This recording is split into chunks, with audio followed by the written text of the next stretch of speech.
What is up, Earthnoids and Spacenoids? I am just a simple new type, and in this episode we are diving into the one-shot manga, Mobile Suit Gundam, Silhouette Formula 91 and UC 123. In this manga, we will follow Anaheim Electronics as they test out their new Silhouette Gundam. The Silhouette formula has copied many of SNRI's designs as they fall behind in the mini Mobile Suit game, as Fastest Formula is the bridge to many of these late UC mangas. We are going to see some familiar faces in this. It's pretty obvious, but this does spoil where some characters are going in Fastest Formula. Let's not waste any time and let's get into this. UC 123. In the Zebra Zone near the moon. Zebra Zones and Shoal Zones are the same thing. An abundance of junk. Within the junk, a Hardy Gun and Silhouette Gundam are conducting training exercises. The RGM-111 Hardy Gun is Anaheim Electronics' competitor to SNRI's F-80. It was designed to copy the VSBR tech of F-91, but the engineers failed to get something up and running until UC-116. It was designed off the data from the Proto Hardy Gun and the G-Custom, which we saw in Fastest Formula.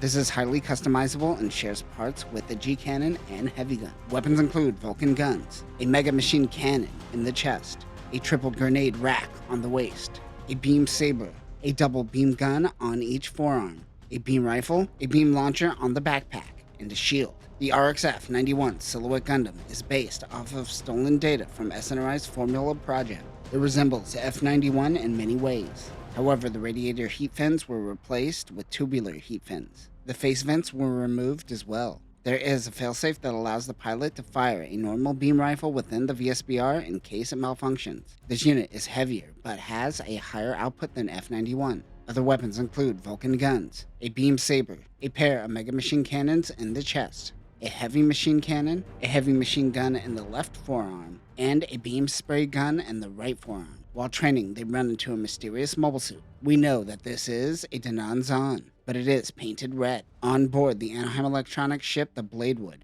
Iris is talking to Carl Schwitz. The Bladewood is a remodeled Space Art-class ship owned by Anaheim Electronics, and is disguised to look like a Columbus-class ship. Although a civilian ship, it does indeed have 3 twin megaparticle cannons and are concealed.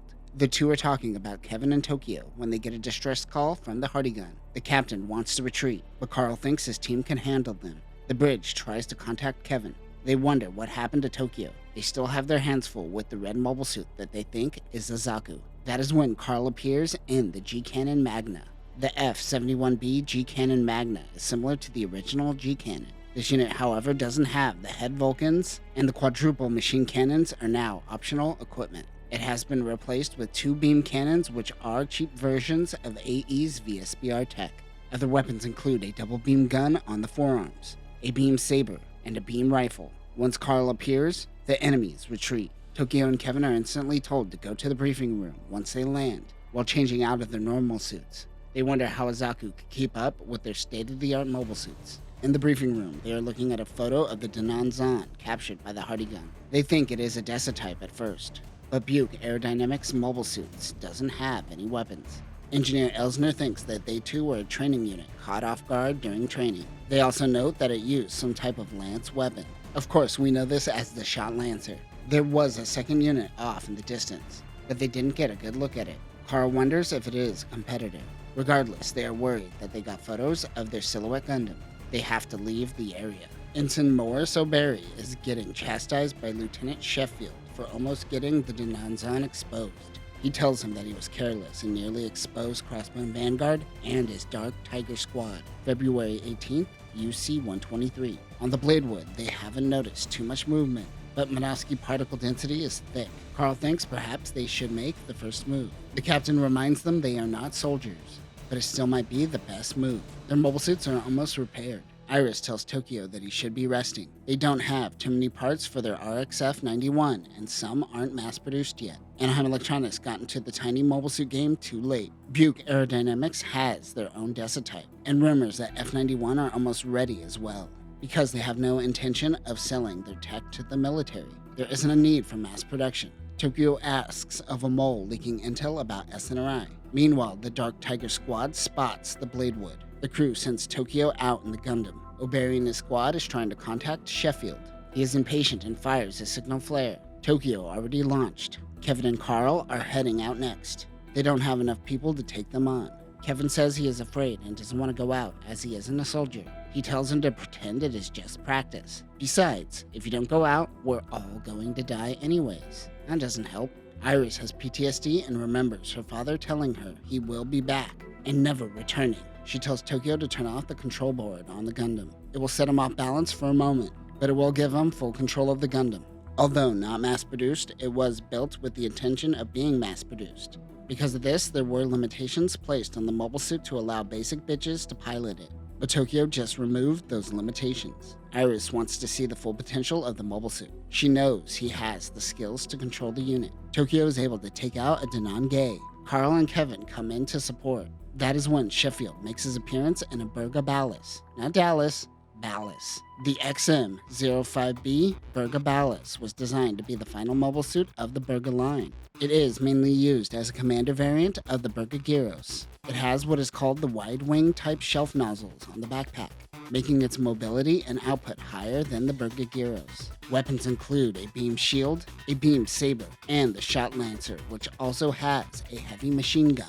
Kevin goes after the Denon-Gay when both units go up in flames. But somehow Kevin makes it out alive. Flash grenades go off around them. Tokyo reunites with Kevin and Carl.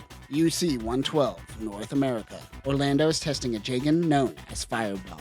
The RGM-89R J-gun Fireball is essentially an A-type J-gun with a few mods. It has an arm-mounted grenade launcher. It also has a new backpack and thrusters. It is known to be equipped with the MC system, but there's little known about it. Other weapons include a beam saber and a Vulcan pod system. This is Iris's father. While testing the unit, he suddenly explodes. Iris wakes up from her nightmare to an explosion herself. It went off next to the ship, but there are no mobile suits, and it doesn't seem to be a direct attack. She heads to the bridge. They still don't know what the attack was, but the damage seems to be worse than imagined. They need to get somewhere to fix the ship. There is an old colony back from the second or third wave of colonization during the advent of Universal Century. It was abandoned around UC-0092. It also happens to be where the Dark Tiger Squad is hiding out. One of the Crossbone Vanguard soldiers are concerned that a new war is brewing as he fought in the old war. Kevin and Tokyo are acting sketchy when Iris tells them they should be on standby. Crossbone Vanguard gets word that the enemy is heading to the colony. O'Berry wants to attack, but they are ordered not to, and to gather intel. He yells at O'Berry and tells him to go on standby. He tells him not to go against orders. Carl and Kevin head out to explore the colony. Iris wonders why Tokyo was acting suspicious earlier. While exploring the colony, a Gyaradoga hides in the shadows. Elsner is going to explore the colony, and Iris wants to go with her. He doesn't want to take her, but she is stubborn.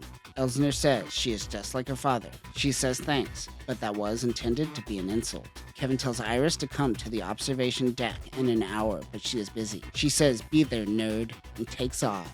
She heads to the deck where everyone surprises her for her birthday. I assume this is why everyone was acting sketchy. What the hell is Tuxedo Mask doing here? Elsner tells Tokyo about Iris's dad. He is worried her birthday might trigger something as her dad died on her birthday. Tokyo meets up with the others after talking to Elsner. They said Iris told everyone to get back to work instead of partying. She did accept the gifts, however.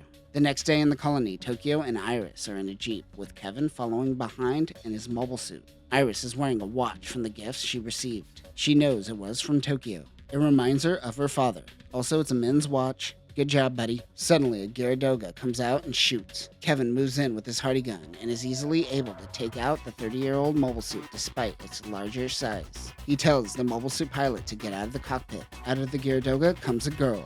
February 21st, UC-123. Their new prisoner is named Layla Lagior. They aren't getting anything out of her. Iris brings her something to eat. She talks to her, girl to girl. Layla wants them to kill her like they did before.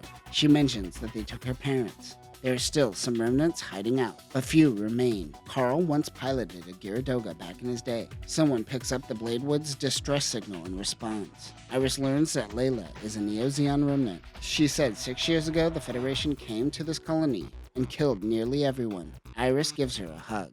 They have a responsibility to help the survivors. Why? They should be given protection. Why? Kevin and Tokyo launch. Kevin has Layla with him. She says she started piloting mobile suits when she was 12. The next day, a Rock Island-class ship arrives called the Ajax. Sound familiar? A Lieutenant Dorfman comes in to help with repairs. They're on a secret mission similar to them. Dorfman asks Iris to come with them to the Ajax. They want her to bring their data regarding the Silhouette Gundam. She heads to the ship's hangar where they show her the new Gundam. With the Gundam is Baz Gelumson.